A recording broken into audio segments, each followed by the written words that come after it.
Hello and welcome to the latest installment of PSG Talking. I'm your host Ed, and on today's show, we're talking about the latest transfer rumors, Xavi Simons, and we'll touch on the Euros and Copa America. Before we get started, let me remind you to subscribe to this show wherever you get your podcasts. Leave us a review if you listen on Apple Podcasts. Check out PSG Talk Extra Time over on Substack for premium PSG content.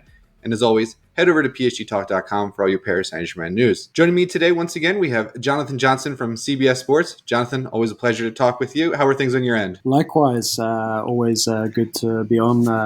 Been looking forward to catching up for the last few weeks. So yeah, not bad. I can't complain.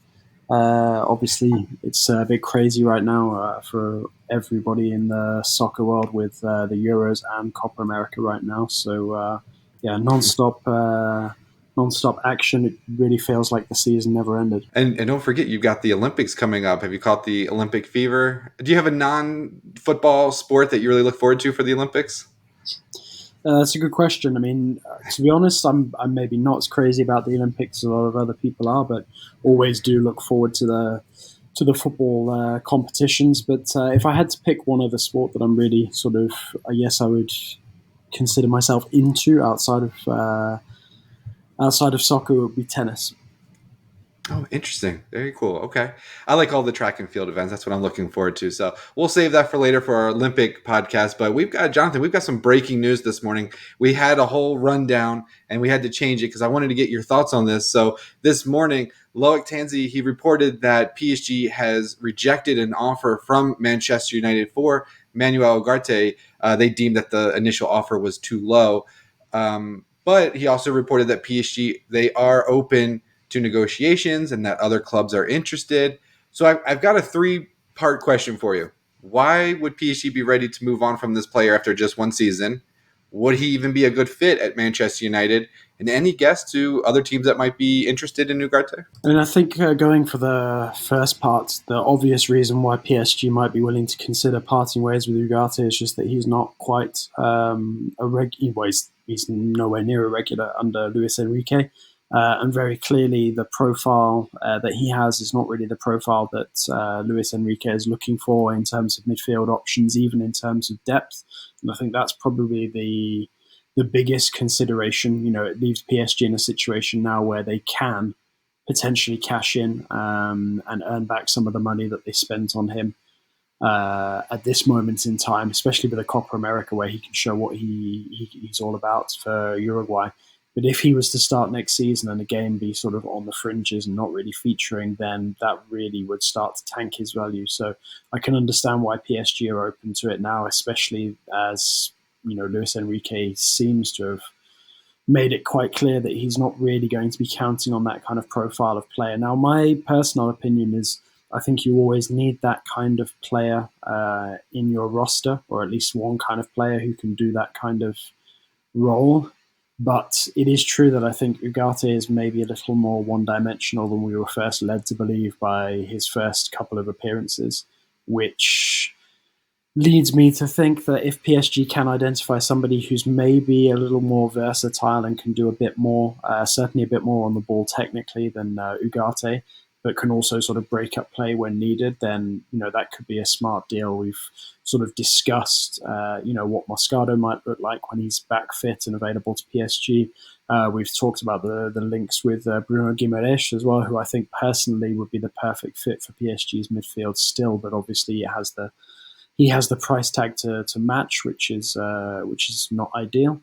So for me, I think United will look at this and see a player who they feel is ready-made for the Premier League and would be a good fit for them, especially because they didn't imagine that Casemiro physically would just deteriorate as much as he has over the course of this season. I don't think Casemiro is somebody who is going to be coming back, and United are going to be able to rely on him in the future. So for me, I think it's, the obvious fit would be Ugarte coming in as sort of cover and eventually being a replacement for him. You've got quite a few Spanish speakers in that United squad, so it could be a decent fit culturally, with the likes of Garnacho. You've got Martinez as well.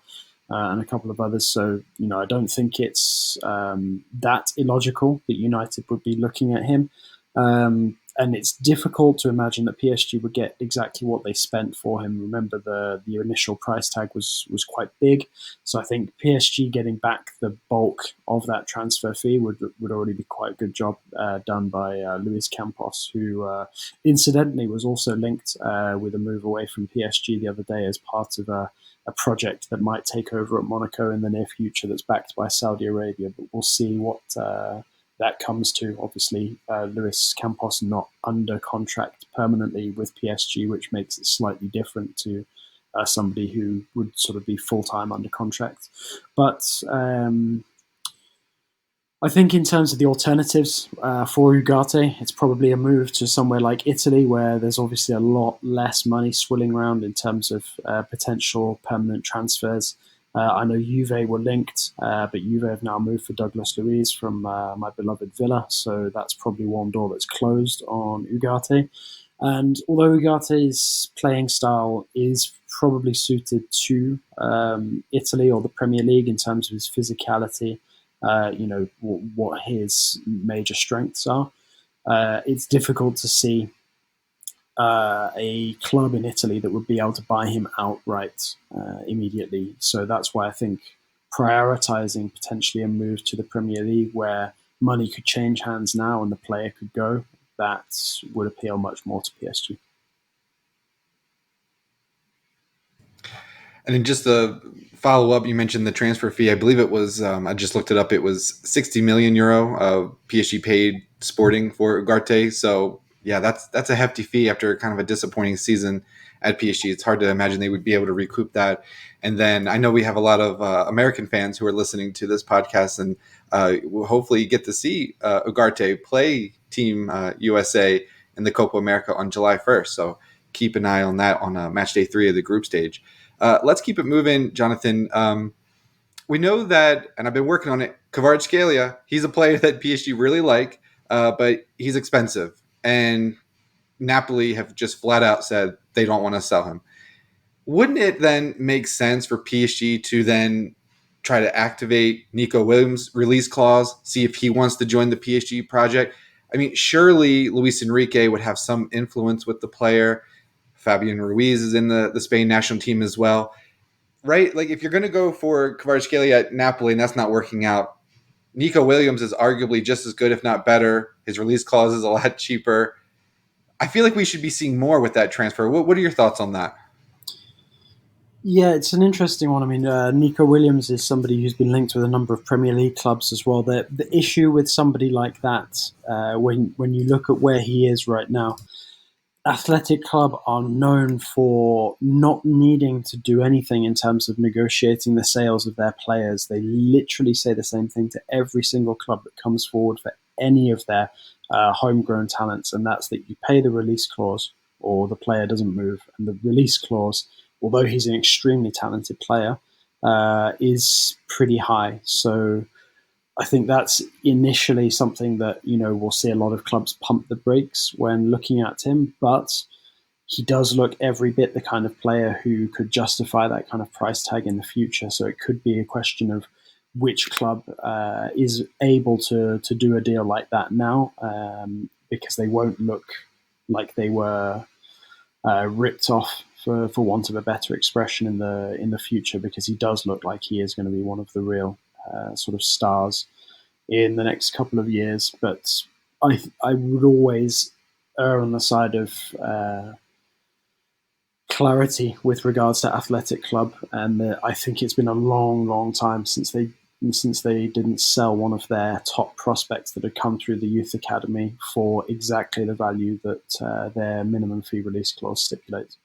He's, for me at the Euros, he's the most exciting player. I don't know if he would stunt Bradley Barcola's growth at all, but it just seems like a player that would make sense. And I think his release clause is maybe around 60 million. So certainly, I mean, if PSG paid that for Ugarte and ready to move on after a season, you would think that they could make that, pay that fee, that release clause, and bring him in. It certainly is something maybe Luis Enrique is looking at, and maybe Fabian Ruiz can have a little chat with him as well about life at PSG, because he's a player who's certainly developed really well, and we saw he won man of the match for Spain at the Euro so far.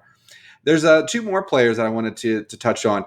Ryan Cherki and Desiree Doué. Hopefully, I pronounced those two correctly, Jonathan. But correct me if I'm wrong.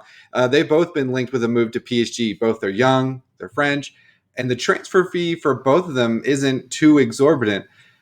But for you, if PSG could only sign one of those players, which one do you think would be a better fit at PSG?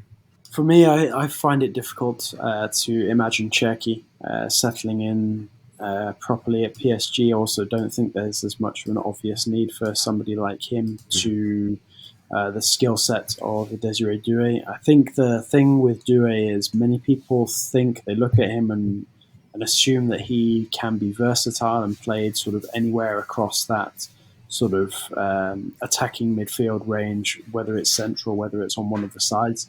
But actually, if you speak to sort of anybody in and around Doué and who's known sort of his development, he is very much a number 10, and sort of anything other than that position is a bit of a waste. And with that in mind, I'm not sure that either of them are particularly the best fit for this PSG squad, given the talent that PSG already has in the positions that they play best in. For example, Cherki would have to be a sort of a makeshift number 10, whereas Doué could only really be a number 10.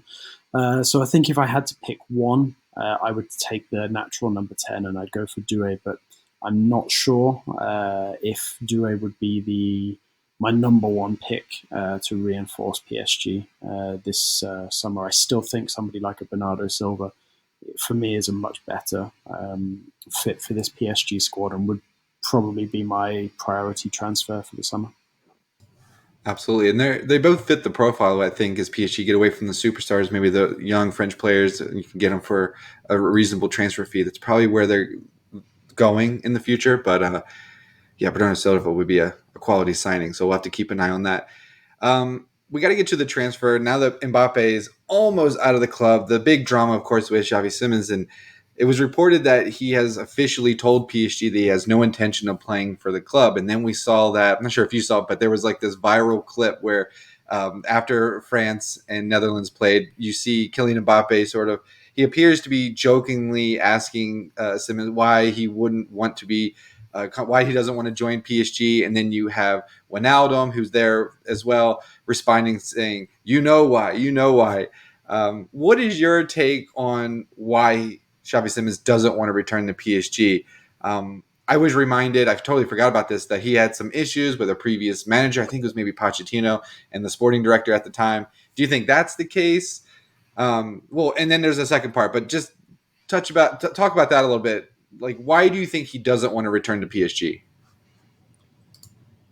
I mean, it's yeah. Obviously, it's frustrating. I think the idea that Xavi Simons could come back and that it's not quite as clear cut as maybe many people would want it to be. Not just in terms of the player wanting to come back to PSG, but also in terms of the way that the deal is structured. So it's very difficult for him to come back to PSG without PSV getting a significant chunk of money this summer.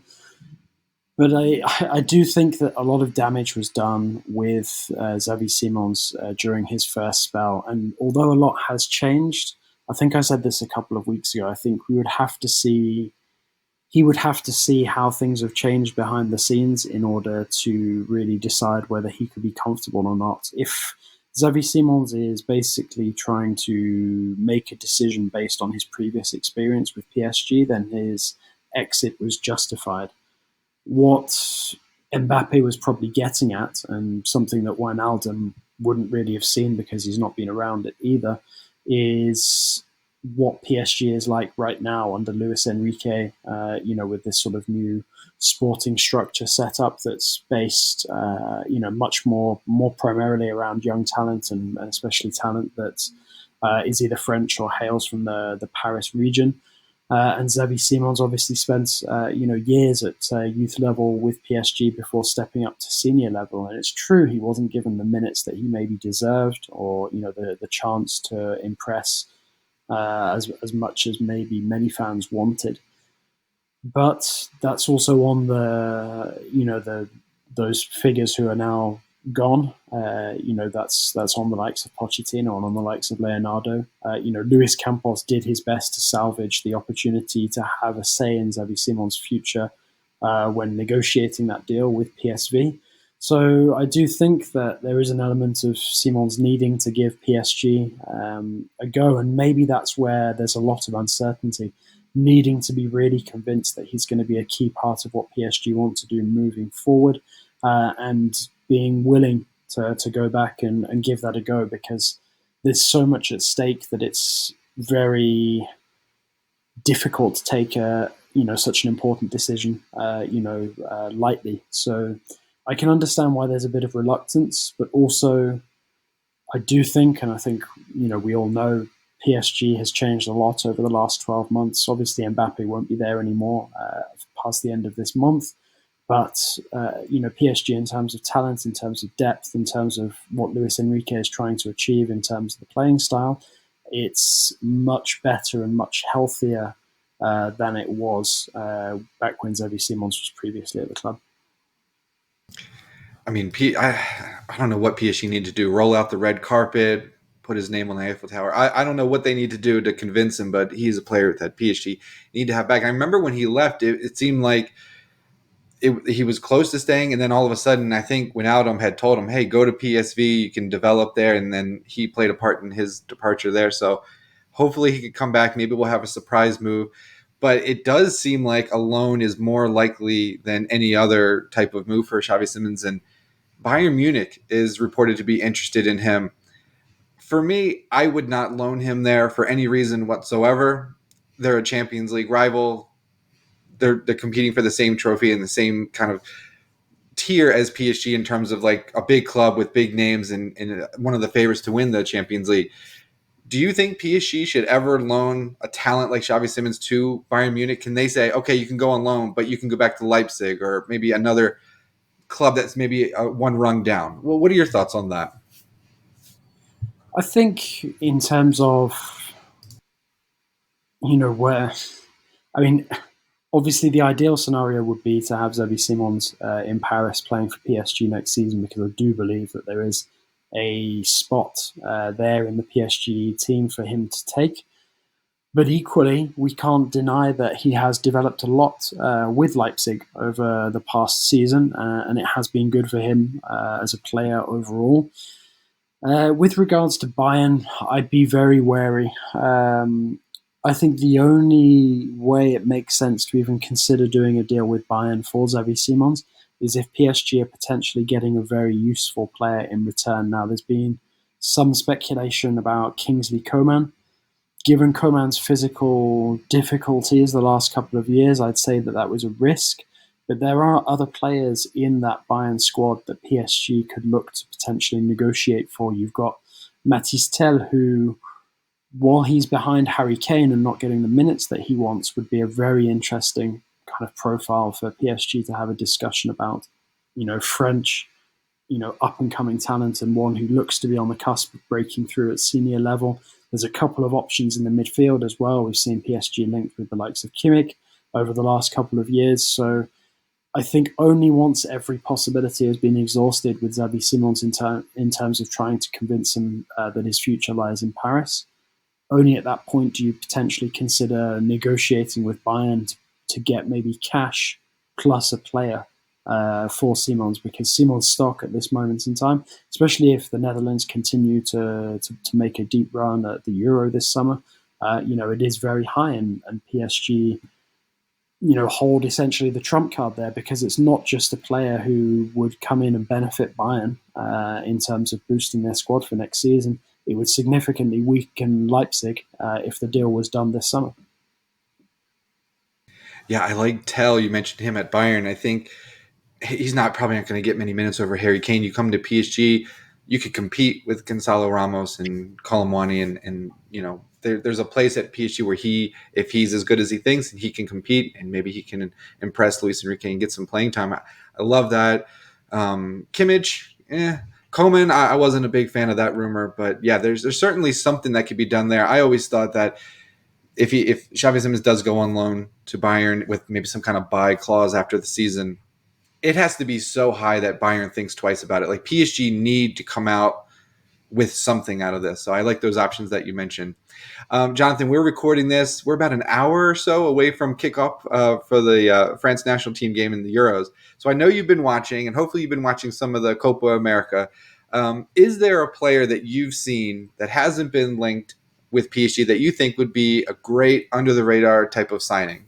Go To be ahead. honest, I've spent most of this summer's international tournaments so far looking at players who are already under contract with PSG and sort of seeing how they fare with their national teams as opposed to club level. It's not particularly going great for Milan Skriniar after I was watching a bit of the Ukraine game the other day.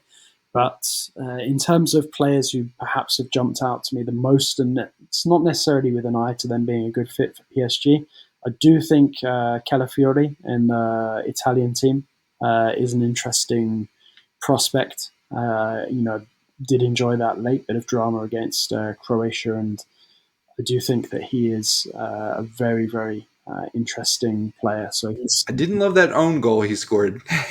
I mean, you can't judge a player just on one sort of bad action. It's sort of the overall performance throughout the entirety of a tournament. And, this tournament as well has been really good in terms of the acid test for players like Benjamin Šeško, who everybody seems to be raving about this summer, but he's having a bit of a difficult time so far. I mean, there are some players who have just been very consistent as well with how they were in at club level this season, like Ousmane Dembele, just infuriating as ever, where he gets into good positions but doesn't quite, do the damage and score the goals you'd expect. But there have been some sort of unexpected, sort of success stories as well, which even if maybe they don't propose, sort of an alternative target for a PSG to look at, it does sort of offer up some interesting perspectives. Looking at somebody like Nico from Georgia, for example, I'm not saying that he would be a player to move to a club of PSG's stature, but he is sort of apparently on the market for a move to, I think, Monaco this summer, and he obviously did very well over the second half of the season against for Metz as well. So yeah, there's plenty to enjoy so far, and I'm looking forward to getting stuck into Copa America a little bit more once the Euro group stage goes on pause for a little bit. I think there's a couple of really interesting nations that look very, very strong. Uruguay under Bielsa, for example. So I will certainly be casting an eye over them and not just for Ugarte. Just don't judge our stadiums and the state of the pitch because it's embarrassing. I'm embarrassed for U.S. soccer that we have these guys running out. They're just laying like grass on top of artificial turf. It's a hot mess, and there's already been some injuries. We've got just a couple minutes left, and I wanted to throw maybe a surprise question at you because you're there in Paris. Maybe you're hearing something. What's going on with the media rights situation? Are we going to get League on TV? How am I going to watch it here in the U.S.? Do you have any idea of how this is playing out? We're just a few months away from the season starting, and I have no idea what channel the games are going to be on. Yeah, it's extremely worrying. I mean, the biggest issue at the moment is actually the domestic as opposed to the international. There should be a deal in place internationally, but until we know exactly how the domestic situation is going to look like, it's difficult to know exactly what will happen internationally. So the international deal will improve, but while there's no deal domestically, that counts for very little because it immediately impacts the clubs negatively in a huge way.